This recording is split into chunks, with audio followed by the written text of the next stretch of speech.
राजीव गांधी प्रौद्योगिकी विश्वविद्यालय भोपाल और directed technical education Madhya Pradesh के संयुक्त तत्वाधान में जो वीडियो लेक्चर्स की सीरीज आप लोगों के लिए तैयार की जा रही है, उसमें मैथमेटिक्स का एक और वीडियो लेकर मैं आपके सामने पुनः उपस्थित हूं।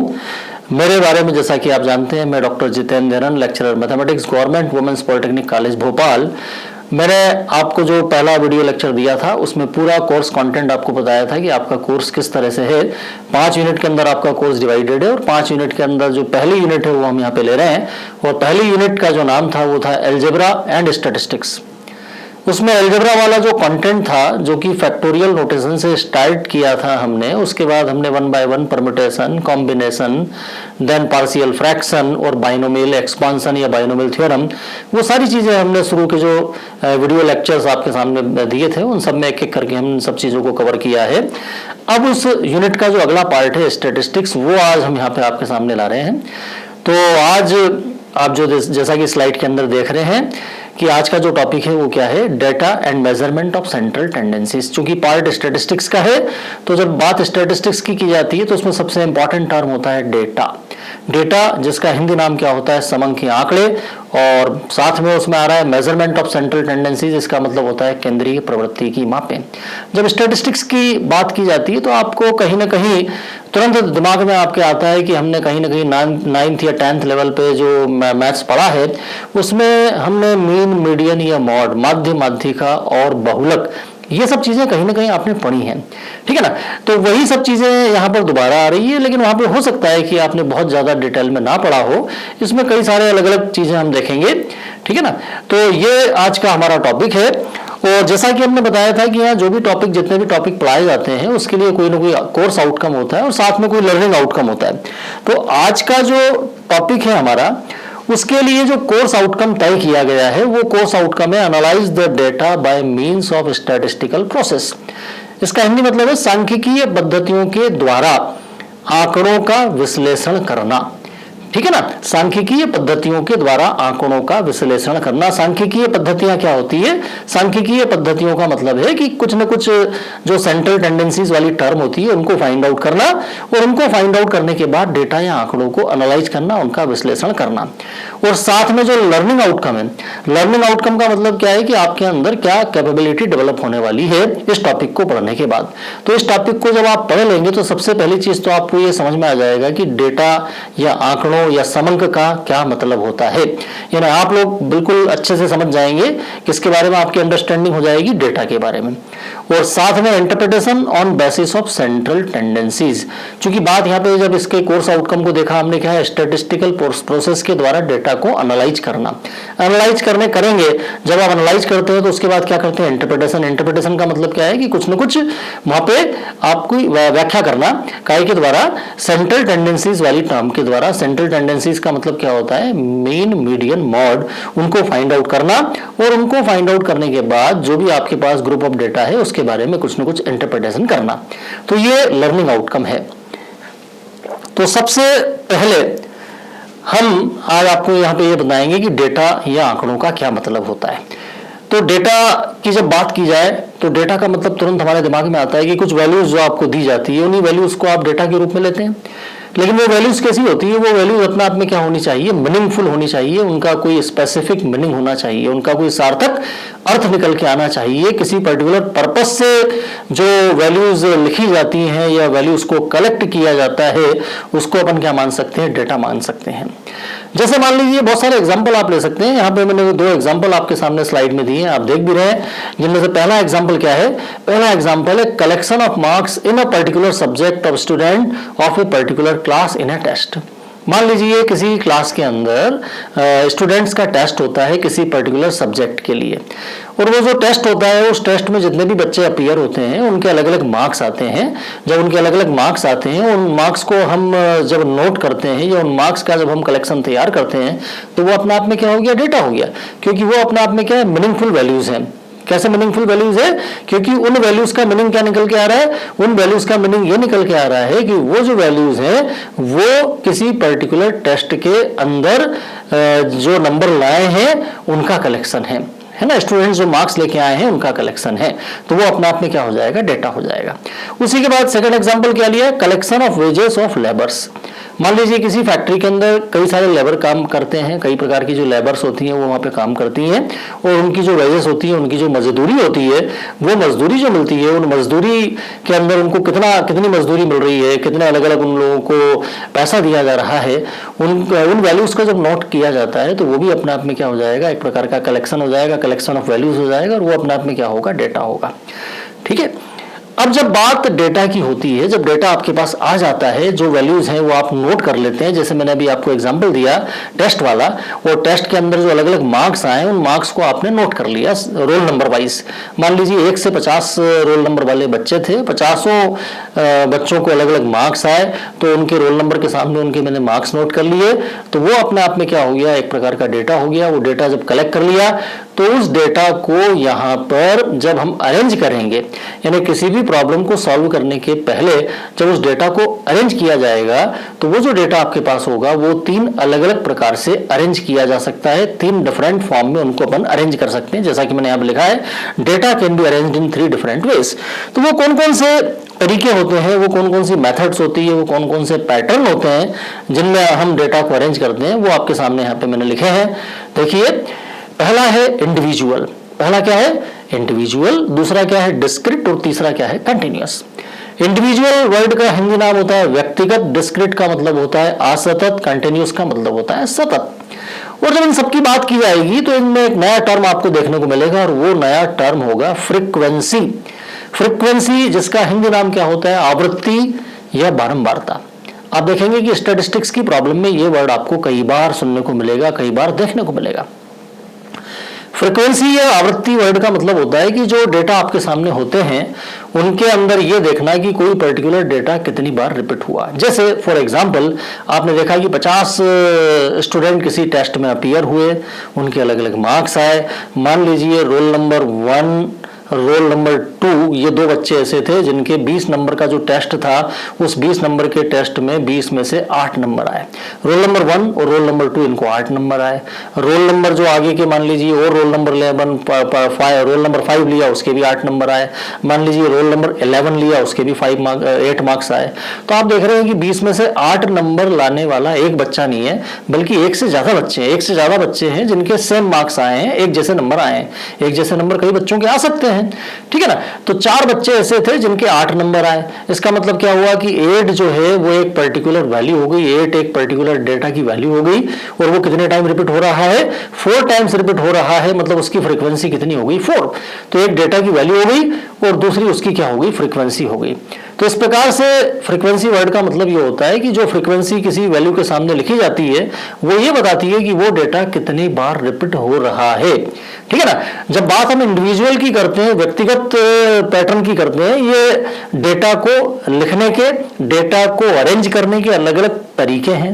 इंडिविजुअल जो होता है उसके अंदर केवल डेटा की वैल्यू आती है, जैसे कि ये मैंने आपके सामने लिखा है, जहां आप देख रहे हैं कि 12, 11, 13, 9, 10, 5, ये कोई पर्टिकुलर आपका ऑब्जर्वेशन है, और उस पर्टिकुलर ऑब्जर्वेशन के अंदर जो आपकी वैल्यूज निकल के आई हैं वो मान लीजिए ये है। अपन एग्जांपल वही ले लेते हैं कि मान लीजिए 20 नंबर का टेस्ट था, और 20 नंबर के टेस्ट में कितने स्टूडेंट अपीयर हुए, 1, 2, 3, 4, 5, 6, 6 स्टूडेंट अपीयर हुए। और उन 6 स्टूडेंट के जो मार्क्स आ रहे हैं उस प्रकार से आ रहे हैं कि पहले बच्चे के 12 नंबर आए, दूसरे के 20 में से 11 आए, फिर 20 में से 13, 20 में से 9, 20 में से 10, 20 में से 5। तो ये उन वैल्यूज को हमने नोट कर लिया। यहाँ पर कहीं पर भी सामने कोई फ्रीक्वेंसी नहीं है, और यहाँ पर जो फॉर्मेट मैंने आपके सामने दिया है इसमें कोई 2 बार रिपीट भी नहीं हो रहा है। इसमें रिपीटेशन हो सकता था, लेकिन जब रिपीटेशन होता भी तो हम वहां पर उसको फ्रीक्वेंसी वाले फॉर्म में नहीं, केवल इस प्रकार से वैल्यूज वाले फॉर्म में एक के बाद एक लिख देते। तो ये कहलाता है इंडिविजुअल फॉर्म, जहां पर सामने कोई फ्रीक्वेंसी नहीं होती है।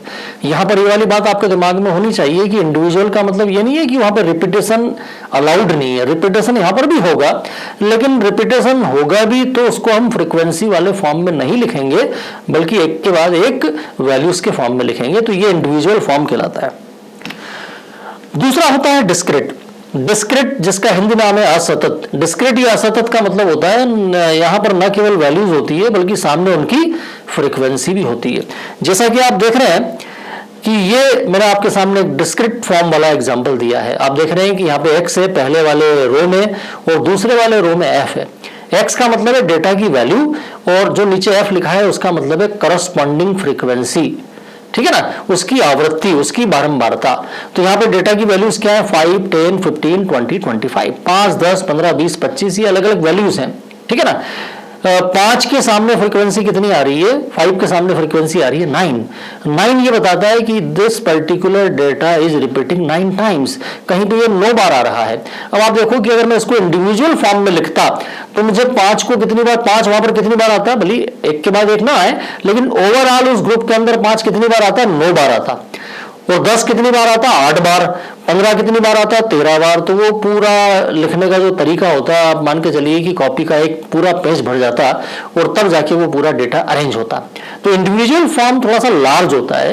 क्यों लार्ज होता है, क्योंकि उसके अंदर कोई डेटा अगर रिपीट भी हो रहा है तो उसको बार बार लिखना पड़ता है। लेकिन यहाँ पर सीधा सीधा अपन ने देखा कि अलग अलग प्रकार के डेटा कितने हैं, तो हमने देखा कि अलग अलग प्रकार के डेटा हैं ये 5, 10, 15, 20, 25। तो सीधी बात हमने देखा 5, 10, 15, 20, 25 ये 5 प्रकार के डेटा हैं। वो उसमें से पर्टिकुलर 5 कितनी बार आ रहा है, 9 बार। तो 5 को 9 बार लिखने के बजाय सीधा 5 के सामने 9 लिख दिया, वो उसकी आवृत्ति हो गई। उसके बाद 10 वो 8 बार आ रहा है, 15 13 बार आ रहा है, 20 7 बार आ रहा है, 25 12 बार आ रहा है। तो इस प्रकार से देखिए कि इसको अरेंज करना है, ये इसको लिखना थोड़ा सा आसान होता है। ये बहुत ही कम स्पेस के अंदर इन डेटा को अरेंज किया जा सकता है, ठीक है ना।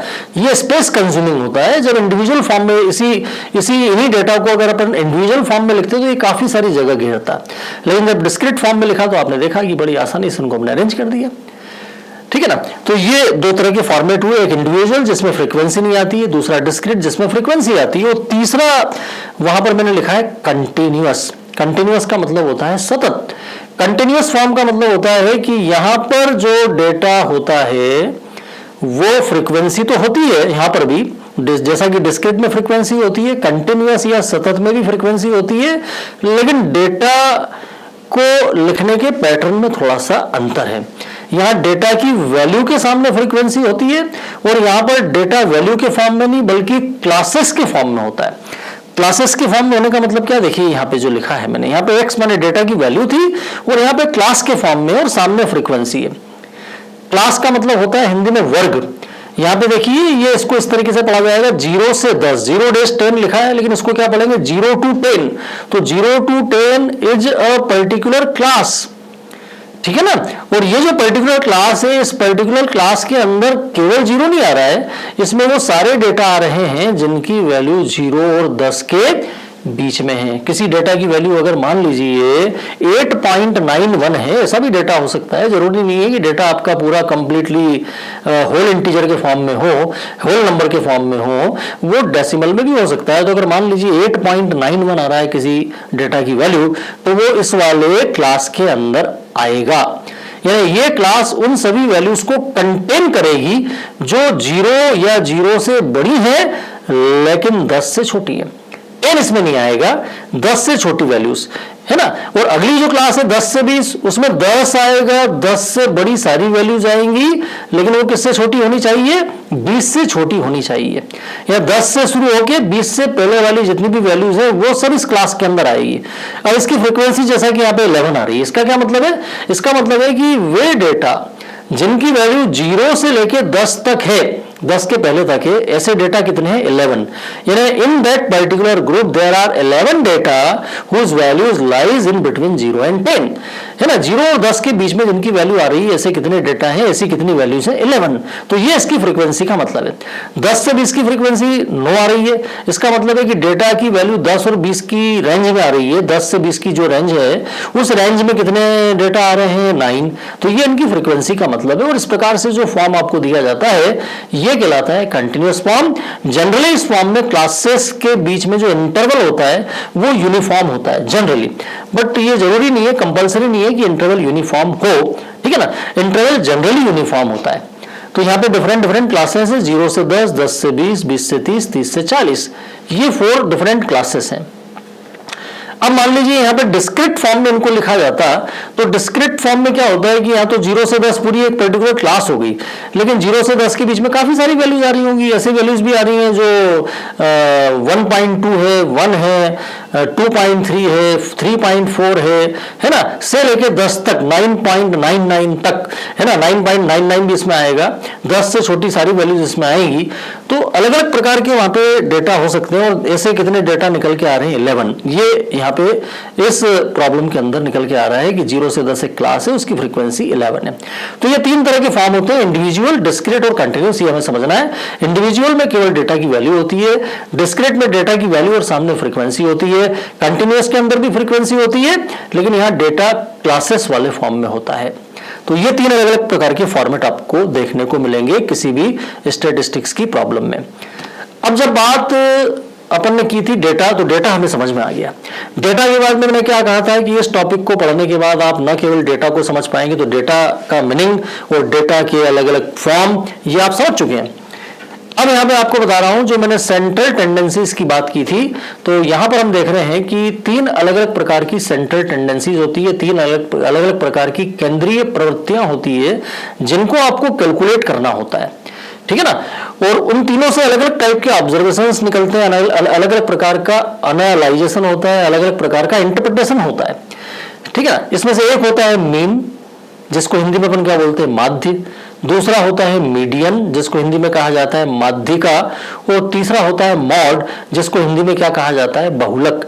तो मीन, मीडियन, मॉड, माध्य, माध्यिका और बहुलक, ये 3 अलग अलग प्रकार की स्टैटिस्टिकल टर्म हैं, 3 अलग अलग प्रकार के सांख्यिकीय पद हैं, जिनको अपन कैलकुलेट करके निकालेंगे। आप देखेंगे कि इनको कैलकुलेट करने के अलग अलग फॉर्मूले होंगे और क्या इनका मीनिंग होता है। तो आज जो हमारा जो लेक्चर मैं आपके सामने दे रहा हूं, उसमें मैं आपको केवल किसके बारे में बताऊंगा, मीन के बारे में। इसके बाद जो नेक्स्ट लेक्चर्स आएंगे उसमें मैं आपको मीडियन या मॉड के बारे में बताऊंगा। तो आज हम यहाँ पे मीन के बारे में पढ़ेंगे कि मीन या मध्य, इसका क्या मतलब होता है। तो यहां मैंने आपको तीनों डेफिनेशंस बताई है, मीन की भी, मीडियन की भी, मॉड की भी, लेकिन अपना पूरा फोकस आज किस पे होगा, मीन पे होगा। तो मीन की बात करें तो मीन का हिंदी मतलब क्या होता है, माध्य। आपने देखा होगा कि जब आपके सामने मार्कशीट आती है, किसी भी रिजल्ट जब आपका आता है, तो मार्कशीट के अंदर आपने देखा होगा CGPA, SGPA या परसेंटेज, इस टाइप की टर्म्स आती हैं, ठीक है ना। CGPA आता है या SGPA आता है, ये परसेंटेज आता है। आपने देखा होगा परसेंटेज, जैसे मान लीजिए आपने कोई एग्जाम दिया और एग्जाम के अंदर 80% मार्क्स आपको मिले, तो 80% मार्क्स का मतलब ये तो नहीं है कि जितने भी सब्जेक्ट आपके थे सब में 80 मार्क्स आए। 80% वो क्या है कि एवरेज है, एवरेज मार्क्स है आपके। 80% होने का मतलब है कि कुछ सब्जेक्ट ऐसे थे जिनमें आपको 100 में से 80 से ज्यादा नंबर आए, और कुछ ऐसे भी होंगे जिनमें 80 से कम आए, और कुछ ऐसे भी हो सकते हैं जिनमें 80 नंबर आए, लेकिन उन सबका एवरेज कितना बना, उन सबका एवरेज बना 80। तो आपका ओवरऑल परसेंटेज कितना हो गया, 80%। तो मीन या मध्य का मतलब क्या होता है, it is measurement of average. यानी जो भी आपके पास ग्रुप ऑफ डेटा होता है या आंकड़ों का जो भी समूह होता है, उस समूह के लिए आप जब एवरेज निकालते हैं, तो वो जो एवरेज निकल के आता है उसका वही क्या होता है, मीन। तो मीन किसको मेजर करता है, mean measures the average of given data, ठीक है ना। यानी जो भी आपके पास डेटा का ग्रुप है, उसके एवरेज को अगर आपको मेजर करना हो, औसत को अगर आपको निकालना हो, तो उसको निकालने के लिए अपन क्या निकालेंगे, मीन या माध्य निकालेंगे, ठीक है। उसके बाद बारी आती है मीडियन की, ठीक है ना। मीडियन की बारी, मीडियन का मतलब क्या होता है, माध्यिका। ये अलग प्रकार का एक डिफरेंट टाइप का मेजरमेंट है। माध्यिका या मीडियन, इस शब्द का मतलब क्या होता है कि आपके पास जो भी ग्रुप होता है डेटा का, उसके अंदर डिफरेंट वैल्यूज आपके सामने होती हैं, ठीक है ना। अब उन वैल्यूज के अंदर आपको ये देखना होता है कि जो भी वैल्यूज आपके सामने निकल के आई वो रेंडमली कुछ भी हो सकती है, लेकिन मान लीजिए आपने उनको एक पर्टिकुलर ऑर्डर के अंदर अरेंज कर लिया। पर्टिकुलर ऑर्डर का मतलब क्या है, मान लीजिए आपने उनको इंक्रीजिंग ऑर्डर में अरेंज कर लिया, बढ़ते हुए क्रम के अंदर जमा लिया। बढ़ते हुए क्रम का मेरा मतलब ये है कि जो वैल्यूज आपके सामने है उनमें कोई सबसे छोटी वैल्यू है, फिर उससे कोई बड़ी वैल्यू भी है, उससे कोई बड़ी वैल्यू भी है, तो उनको मैंने इंक्रीजिंग ऑर्डर में अरेंज कर लिया, एक के बाद एक, बढ़ते हुए क्रम में एक के बाद एक जमा लिया। अब ऐसा जमाने के बाद फिर माध्यिका जब मुझे निकालनी है, तो माध्यिका का मतलब वहां पे क्या होता है, बीच वाला पद, है ना। सेंट्रल टर्म का मतलब होता है ऐसा टर्म जो बिल्कुल बीचों बीच में आ रहा है। ठीक है ना, बिल्कुल बीच में आ रहा है। और बीच में अगर कोई टर्म आ रहा है तो नेचुरली बीच वाले जो टर्म है या बीच वाला जो पद है उसके एक तरफ जो वैल्यूज आएंगी वो ऐसी होंगी जो उससे छोटी होंगी, और दूसरी तरफ जो वैल्यूज आएंगी वो स्वाभाविक है ऐसी होंगी जो उससे बड़ी होंगी। ठीक है ना, तो वो पूरे डिस्ट्रीब्यूशन को, पूरे ग्रुप को, जो मीडियन होता है वो पूरे ग्रुप को दो इक्वल पार्ट में डिवाइड करता है। यानी माध्यिका का काम क्या होता है, किसी डिस्ट्रीब्यूशन या किसी आंकड़ों के समूह को, किसी ग्रुप को दो भागों में विभक्त करना, और दो भागों में अगर वो विभक्त कर रहा है, एक पर्टिकुलर टर्म पे आके जब वो डिवाइड कर रहा है तो उस पर्टिकुलर टर्म के एक तरफ उससे छोटी वैल्यू है और दूसरी तरफ उससे बड़ी वैल्यू है, तो ये होता है मीडियन। ओके, और तीसरा जो टर्म आता है स्टैटिस्टिकल टर्म, वो क्या है, मॉड, जिसका हिंदी नाम क्या है, बहुलक। मॉड या बहुलक का सीधा सीधा मतलब ये है कि ऐसा देखना, ऐसा ऑब्जर्वेशन करना कि वो जो ग्रुप ऑफ डेटा है उसके अंदर ऐसा कौन सा डेटा है जो सबसे ज्यादा बार रिपीट हो रहा है, जिसका रिपीटेशन बहुत ज्यादा बार हो रहा है बाकी के कंपैरिजन में। तो जो डेटा सबसे ज्यादा बार रिपीट होता है या जिसका रिपीटेशन सबसे ज्यादा बार होता है उसी को अपन क्या बोलते हैं, मॉड, या फिर क्या बोला जाता है, बहुलक। तो ये सारी चीजें मैंने आपको बताई। अब पूरा फोकस जो हमारा रहेगा वो किसके ऊपर रहेगा, मीन के ऊपर। यानी यहां पर अपन ये देखेंगे कि मीन को कैलकुलेट करना हो तो उसके लिए क्या फार्मूला होता है, उस फार्मूले के अंदर जो टर्मिनोलॉजी आ रही है उनका क्या मीनिंग है, प्रॉब्लम को कैसे सॉल्व करते हैं, ये सब अपन वन बाय वन देखेंगे। तो अगली स्लाइड्स के अंदर मैं आपको यही बताऊंगा। तो देखिए, ध्यान दीजिए, यहां पर मैंने ऊपर लिखा है calculation of mean. Calculation of mean का मतलब होता है मध्य की गणना। तो जब मीन को कैलकुलेट करना हो तो डेफिनेटली किसी भी टर्म को कैलकुलेट करना हो स्टैटिस्टिक्स के अंदर तो हमारे पास एक क्या होगा, मैथमेटिकल फॉर्मूला होगा, और उस मैथमेटिकल फॉर्मूले को अप्लाई करके जो भी हमारे पास प्रॉब्लम दी है वो प्रॉब्लम आप देखेंगे कि तीन अलग अलग प्रकार की आएगी, या तो वो इंडिविजुअल फॉर्म में होगी, या वो डिस्क्रीट वाले फॉर्म में होगी, या फिर वो कंटिन्यूअस वाले फॉर्म में होगी। तीन अलग अलग फॉर्म में आपकी प्रॉब्लम होगी, और जिसके लिए आपको क्या कैलकुलेट करना होगा, मीन। तो मीन के फॉर्मूले की अगर अपन बात करें तो इसका जो जनरल फार्मूला है, जो स्टैंडर्ड फार्मूला है, वो ये है जो मैंने आपके सामने लिखा है।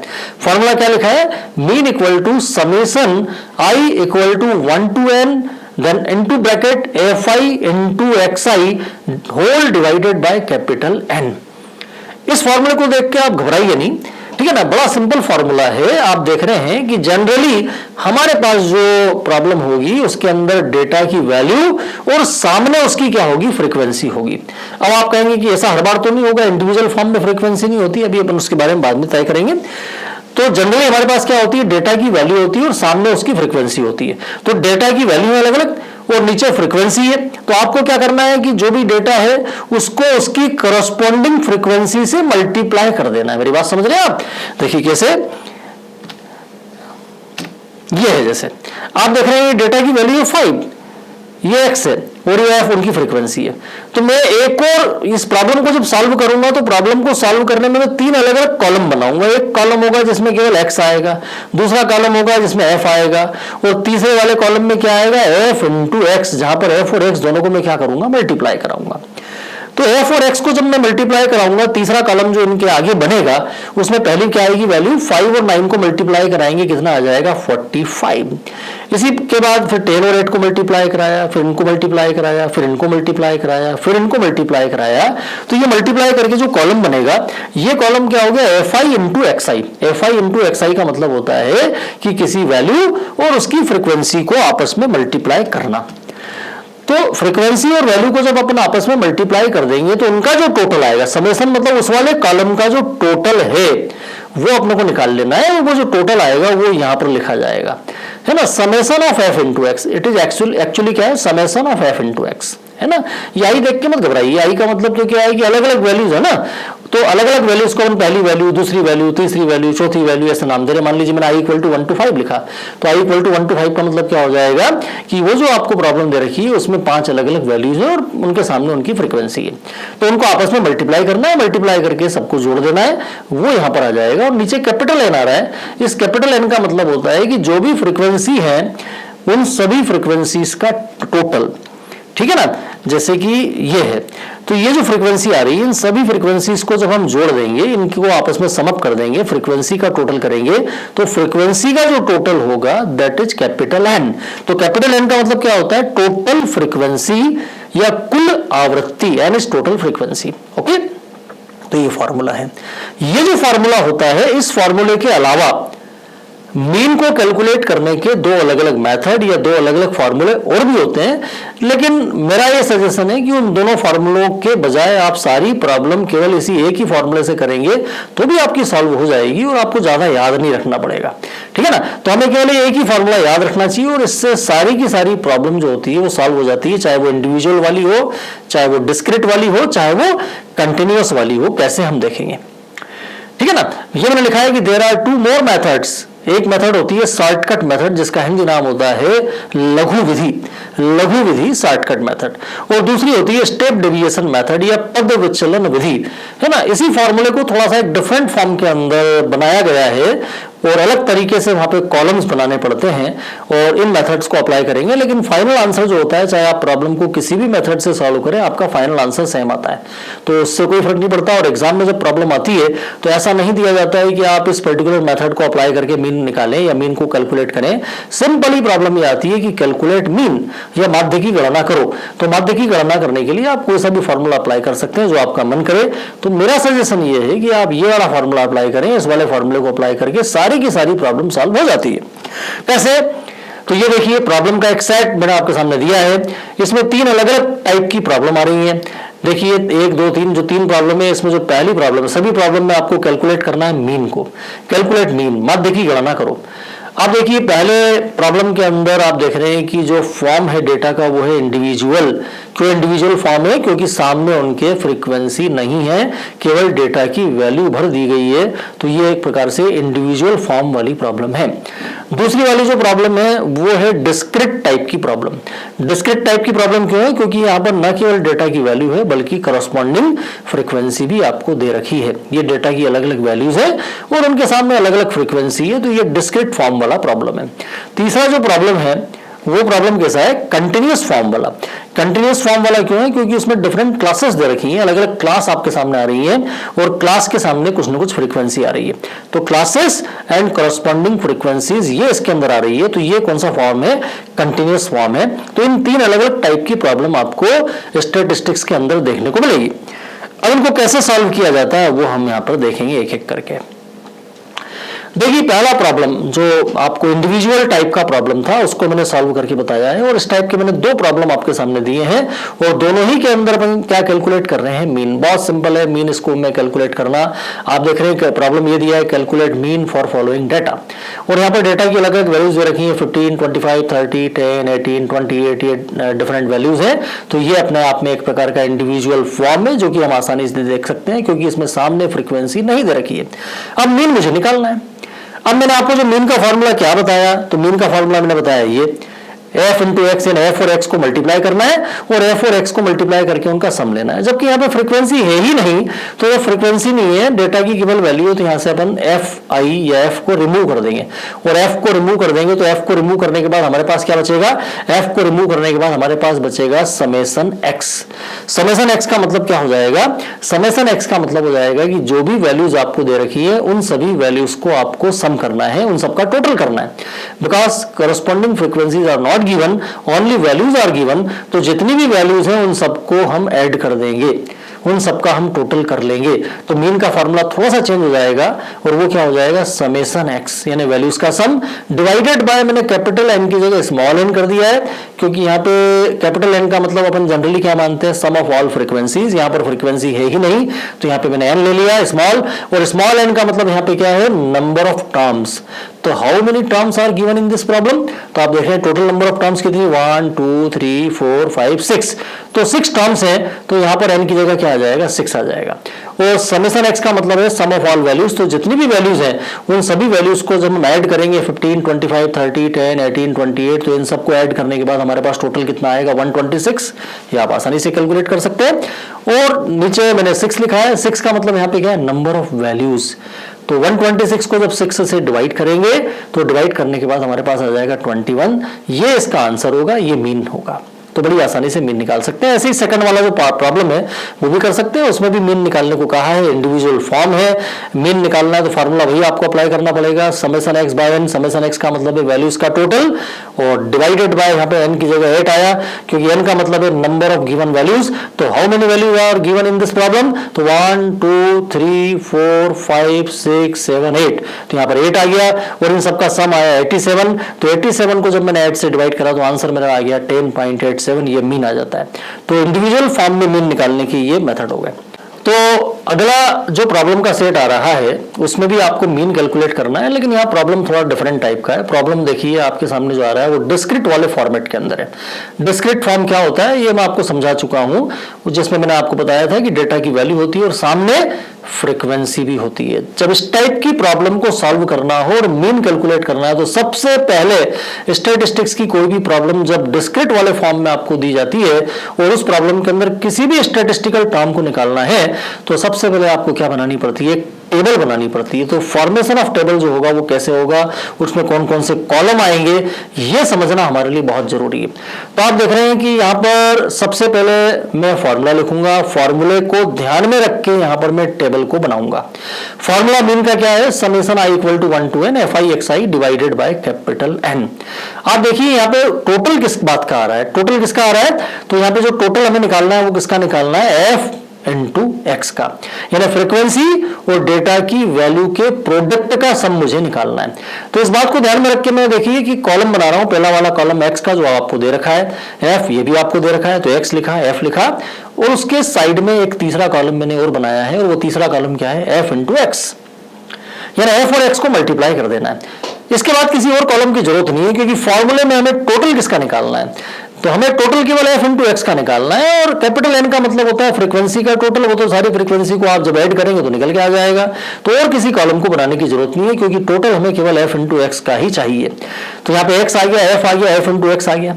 आप देखिए एफ इंटू एक्स में मैंने क्या करा है, एक्स और एफ इन दोनों वैल्यूज को आपस में मल्टीप्लाई कराया है। तो यहाँ पे मैं मल्टीप्लाई करा रहा हूँ 10 और 18 को, तो 10 और 18 को मल्टीप्लाई करके कितना आया, 180। 15 और 12 को मल्टीप्लाई करके कितना आया, 180। इसके बाद मैंने बाकी को भी आपस में मल्टीप्लाई करा दिया और मल्टीप्लाई करा के मैंने ये पूरा कॉलम बना लिया। और इस पूरे कॉलम को बनाने के बाद फिर मुझे क्या करना है, एफ इंटू एक्स वाला जो कॉलम है उनका टोटल निकालना है। तो एफ इंटू एक्स की जो अलग अलग वैल्यूज आ रही है इन सबको मैंने जब ऐड किया, इन सबको जब मैंने जोड़ा तो मेरे पास आया 1835, 1835 ये इन सबका टोटल है। तो ये जो टोटल आया है ना, समेशन का मतलब है टोटल, तो it is total of F into x. Total of F into x का मतलब है it is summation f into x. तो समेशन एफ इंटू एक्स माने एफ इंटू एक्स का टोटल, उसकी जगह में क्या लिख दूंगा, 1835 जो कि यहां पर आया है, और डिवाइडेड बाय कैपिटल एन। तो कैपिटल एन का मतलब मैंने आपको बताया था क्या होता है, टोटल फ्रीक्वेंसी, फ्रीक्वेंसी का टोटल। तो जो भी फ्रीक्वेंसी यहां पे आ रही है उन सारी फ्रीक्वेंसीज को जब हम ऐड करेंगे, जोड़ेंगे तो कितना आएगा, 80 आएगा। तो एन की जगह आ गया 80, तो हमारे पास हो गया 1835 डिवाइडेड बाय 80, और जब 1835 को 80 से डिवाइड करेंगे तो आपके पास आंसर आ जाएगा 22.93, ये हमारा आंसर होगा। एग्जाम में कैलकुलेटर अलाउड है, जब आप प्रॉब्लम एग्जाम देने जाएंगे तो जो सिंपल कैलकुलेटर होता है वो आपको अलाउड किया जाता है, परमिट किया जाता है यूनिवर्सिटी की तरफ से, मतलब यूनिवर्सिटी की तरफ से कैलकुलेटर के यूज के ऊपर कोई बैन नहीं है, तो आप कैलकुलेटर का यूज कर सकते हैं और बड़ी आसानी से इन कैलकुलेशंस को आप कर सकते हैं। तो 1835 को जब 80 से डिवाइड करेंगे तो हमारा आंसर क्या आएगा, 22.93। तो ये यहाँ पर मीन निकल के आ जाता है। तो ये इस टाइप की एक प्रॉब्लम थी डिस्क्रीट वाली। ऐसा एक प्रॉब्लम मैंने आपके सामने और दिया है। तो देखिए एक इंडिविजुअल टाइप की प्रॉब्लम हमने कर ली, डिस्क्रीट टाइप की प्रॉब्लम भी हमने कर ली, एक हम ऑलरेडी सॉल्व कर चुके हैं। एक और प्रॉब्लम आपके सामने दिया है, इसमें डेटा की कुछ अलग वैल्यूज हैं, सामने कुछ अलग फ्रीक्वेंसीज आ रही हैं और यहाँ पर आपको इसका मीन निकालना है। तो सबसे पहला काम होता है फॉर्मूला लिखना, एक साइड फॉर्मूला लिख लेंगे और एक साइड आप टेबल बना लेंगे। तो फॉर्मूला जो मैंने लिखा है फॉर्मूला वही है, summation i equal to 1 to n fi xi divided by capital N। अब इस फॉर्मूले को ध्यान में रख के टेबल बनाएंगे, जैसा कि मैंने अपने पिछले प्रॉब्लम में देखा था कि एक कॉलम एक्स वाला आएगा, फिर एफ f वाला आएगा, फिर f इंटू x वाला कॉलम आएगा, और फिर f इंटू x वाले कॉलम का मतलब है कि x और f की वैल्यूज को हम आपस में मल्टीप्लाई कराएंगे। जैसे 11 और 8 को मल्टीप्लाई कराया 88 आया, 13 और 12 को मल्टीप्लाई कराएंगे 156 आया। ऐसे मैंने सबको आपस में मल्टीप्लाई करा दिया और मल्टीप्लाई करा के ये पूरा टेबल बन गया। अब इस पूरे टेबल के अंदर जो आखिरी वाला कॉलम f इंटू x वाला कॉलम है, इन सब वैल्यूज को जब हम ऐड करेंगे शुरू से आखिर तक, तो इनको सम अप करने पे, इनका टोटल करने पे 1584 ये हमारे पास आता है। और f वाली जो वैल्यूज है, यानी जो फ्रीक्वेंसीज हैं, उनका टोटल करेंगे तो 80 आ रहा है। x के टोटल की मुझे जरूरत ही नहीं है। x के टोटल की जरूरत तब पड़ती है जब फॉर्मूले में कहीं समेशन x आता है, समेशन x उसमें है नहीं, समेशन f इंटू x है, तो x के टोटल की मुझे कोई जरूरत नहीं है। तो f इंटू एक्स का टोटल हमारे पास आ गया और फ्रीक्वेंसी का टोटल हमारे पास आ गया। फ्रीक्वेंसी का टोटल माने कैपिटल N, और f इंटू एक्स का ये जो टोटल है ये 1584 लिखा डिवाइडेड बाय 80, और 1584 को जब 80 से डिवाइड करेंगे तो जो भी मीन है वो निकल के आ जाएगा 19.8। तो इस प्रकार से ये दो टाइप की प्रॉब्लम हमने देख ली। अब एक पैटर्न आपके लिए और बचता है और वो होता है कंटिन्यूअस फॉर्म। जैसा कि मैंने आपको शुरू में बताया था कि यहाँ पे 3 डिफरेंट टाइप की प्रॉब्लम आ सकती है। तो ये कौन सा फॉर्म है? कंटिन्यूअस फॉर्म है। कंटिन्यूअस फॉर्म के अंदर क्या होता है? कंटिन्यूअस फॉर्म के अंदर प्रॉब्लम आपको इस तरीके से दी जाती है कि क्लासेस दी जाती है और क्लासेस के सामने उनकी फ्रीक्वेंसी होती है। तो ये एक प्रकार का कंटिन्यूअस फॉर्म है और इस प्रॉब्लम को सॉल्व करना है, यहां पर भी मीन निकालना है। आप देखिए कि मैंने डिस्क्रीट और इंडिविजुअल दोनों के अंदर सेम फार्मूला अप्लाई करा, बस एकमात्र अंतर ये था कि इंडिविजुअल के अंदर फ्रीक्वेंसी या एफ नहीं आता है क्योंकि वहां फ्रीक्वेंसी होती ही नहीं है। तो वहां फार्मूला थोड़ा सा चेंज होकर क्या हो गया था, समेशन एक्स और डिवाइडेड बाय कैपिटल एन की जगह स्मॉल एन हो गया, बाकी सब वही है। और डिस्क्रीट के अंदर तो अपने ये फार्मूला लगाया ही, और कंटिन्यूअस के अंदर भी मीन निकालने के लिए आप देख रहे हैं कि वही का वही फार्मूला एक बार में फिर अप्लाई कर रहा हूं। सेम फार्मूला है, summation i equal to 1 to n fi xi divided by capital N. मुझे यहां पर भी फ्रीक्वेंसी और एक्स के प्रोडक्ट के सम की जरूरत पड़ेगी। आपके सामने क्वेश्चन ये रेज होता है कि इसमें तो x है ही नहीं, पिछले वाले प्रॉब्लम में तो x था, यहाँ पे x की जगह क्लासेस आ रही हैं, क्या हम इस क्लास को फ्रीक्वेंसी से मल्टीप्लाई कराएंगे? तो क्लास को तो फ्रीक्वेंसी से मल्टीप्लाई नहीं कराएंगे, तो x की जरूरत तो हमें पड़ेगी, लेकिन यहाँ पे x का मतलब क्या होगा, x कैसे आएगा वो मैं आपको यहाँ बता रहा हूँ। ध्यान दीजिए टेबल कैसे बन रही है, टेबल का फॉर्मेशन कैसे हो रहा है। टेबल की जो फॉर्मेशन है उसमें आप देख रहे हैं कि शुरू के 2 कॉलम, 4 कॉलम यहाँ में बनाए हैं। 4 कॉलम में से पहला कॉलम आ रहा है क्लास। क्लास के अंदर माने जो क्लासेस आपको दे रखी है वो लिख ली मैंने, 0 से 10, 10 से 20, 20 से 30, 30 से 40, 40 से 50। और सामने एफ है, एफ का मतलब है उनकी करस्पॉन्डिंग फ्रीक्वेंसी जो कि मैंने लिख दी है 9, 8, 11, 22, 10, ये फ्रीक्वेंसीज हो गई। इसके बाद यहाँ पर आ रहा है एमवी। एमवी वर्ड का मतलब है मिड वैल्यू, जिसको कि मैं क्या मान के चल रहा हूं, एक्स जो कि नहीं था वो अभी आएगा। मिड वैल्यू या एक्स जो होता है, मिड वैल्यू किसकी होती है, किसी पर्टिकुलर क्लास की होती है। यहाँ जितने भी क्लासेस हैं उनमें से हर क्लास की अपन एक मिड वैल्यू निकालेंगे। तो पहली क्लास हमारी क्या है, 0 से 10, उसकी मिड वैल्यू 5 आई है। आप देखिए कि जब कोई क्लास आपके सामने होती है तो उस क्लास के अंदर एक वैल्यू इधर होती है और एक वैल्यू इधर होती है।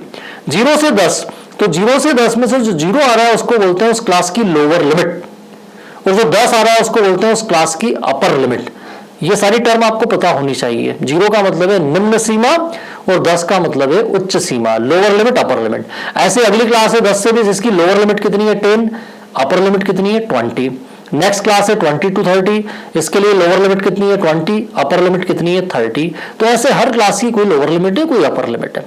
जब बात मिड वैल्यू की करेंगे तो मुझे क्या करना है, उस क्लास की लोअर लिमिट और अपर लिमिट दोनों को जोड़ना है और डिवाइडेड बाय 2 कर देना है। ध्यान से सुनिए, lower limit plus upper limit divided by 2, और लोअर लिमिट अपर लिमिट दोनों को ऐड करके जब मैं 2 से डिवाइड करूंगा, जैसा कि यहां मैं 0 और 10 दोनों को ऐड करूं और 0 और 10 दोनों को ऐड करूंगा तो 0 और 10 को जोड़ने पर कितना आएगा, 10 आएगा। और डिवाइडेड बाय 2 करूंगा, जो 10 आया उसको 2 से भाग लगाऊंगा तो कितना आएगा, 5। तो ये इस क्लास की मिड वैल्यू हो गई। ऐसे अगली क्लास क्या है 10 से 20, तो 10 और 20 दोनों को जोड़ेंगे और जोड़ने के बाद 2 से भाग लगाएंगे। तो 10 और 20 दोनों को जोड़ेंगे तो जोड़ के कितना आएगा, 10 और 20 जोड़ा तो 30 आया, और 30 में 2 का भाग लगाएंगे तो कितना आएगा 15। ये इस क्लास की मिड वैल्यू हो गई। ऐसे अगली क्लास की मिड वैल्यू कैसे निकालेंगे, 20 और 30 लोअर और अपर दोनों लिमिट को जोड़ेंगे, तो 20 और 30 दोनों को जोड़ेंगे कितना आएगा 50, डिवाइडेड बाय 2 करेंगे कितना आ जाएगा 25। ऐसे सभी क्लासेस की मिड वैल्यू आ गई। तो ये मिड वैल्यूज कितनी आई है, 5, 15, 25, 35, 45। ये आपके लिए एक्स का काम करेगी। अगला कॉलम आप क्या बनाएंगे, f इंटू एक्स, यानी यहाँ पे x का मतलब हो गया मिड वैल्यूज, और एफ आपके सामने है ही, तो एफ इंटू एक्स माने एफ और एक्स को आप मल्टीप्लाई करेंगे, तो एफ और एक्स को मल्टीप्लाई कराएंगे तो 9 और 5 को मल्टीप्लाई कराया 45 आ गया, 8 और 15 को मल्टीप्लाई कराया 120 आ गया, 11 और 25 को मल्टीप्लाई कराया 275 आ गया। ऐसे मैंने इन सबको मल्टीप्लाई करा दिया और एफ और एक्स को मल्टीप्लाई कराने पे जो कॉलम मेरा बना है उस कॉलम का मैंने टोटल निकाल लिया।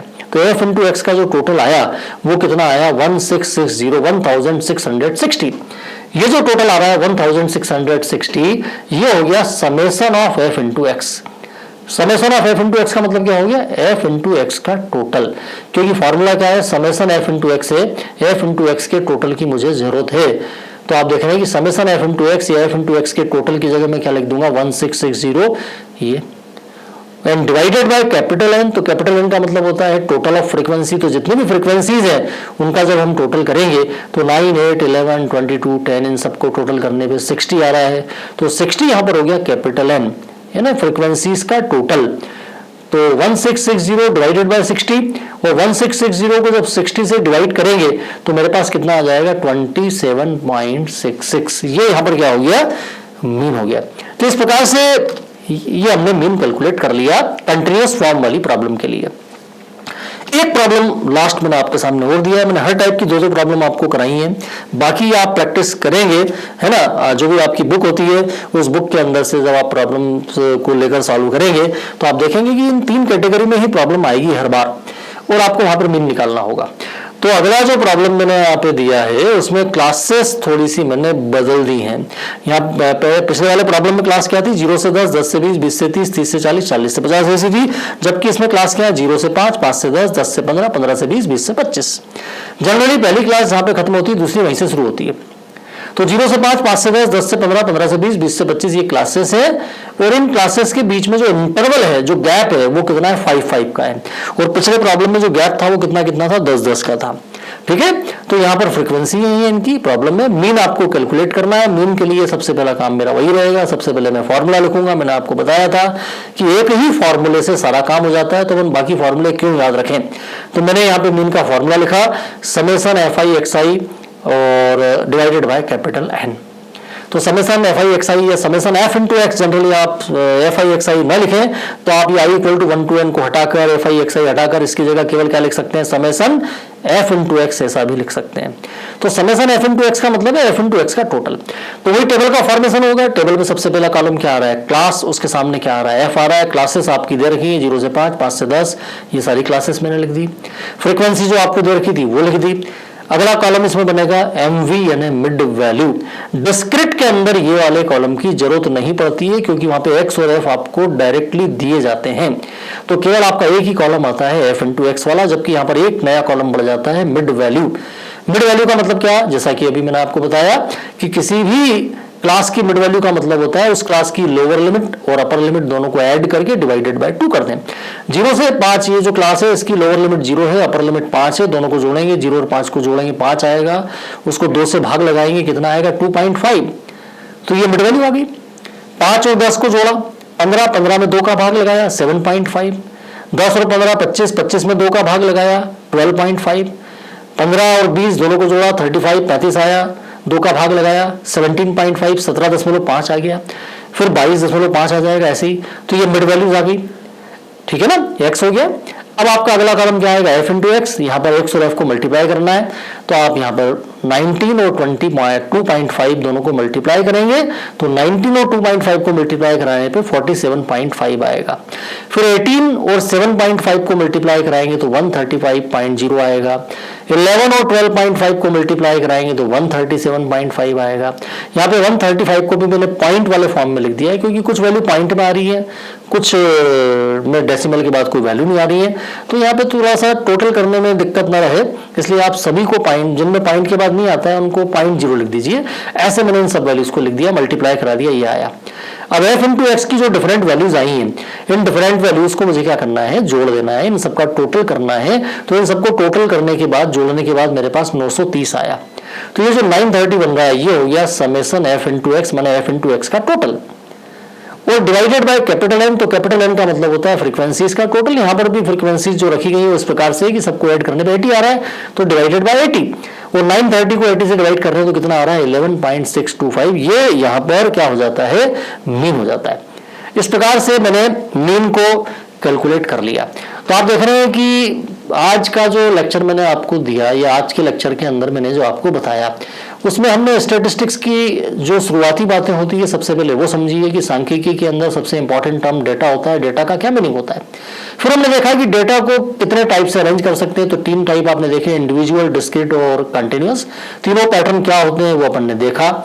उसके बाद इसमें एक नई टर्म आई फ्रीक्वेंसी, उसका क्या मतलब होता है वो भी हमने समझा, और मीन को कैलकुलेट करने का फॉर्मूला क्या होता है, मीन की डेफिनेशन क्या होती है ये हमने देखी, और डिफरेंट टाइप के जो पैटर्न थे उनमें हर टाइप की प्रॉब्लम को सॉल्व करने के लिए किस तरीके से आपको बढ़ना था वो सब हमने देखा। तो आज का लेक्चर मैं यही कंप्लीट करता हूं। अगले जो लेक्चर मैं आपको सामने लेके आऊंगा उसके अंदर मैं आपको जो दूसरा स्टैटिस्टिकल टर्म है, दूसरे प्रकार का जो सांख्यिकी पद है मीडियन, उसके बारे में बताऊंगा। Thank you very much.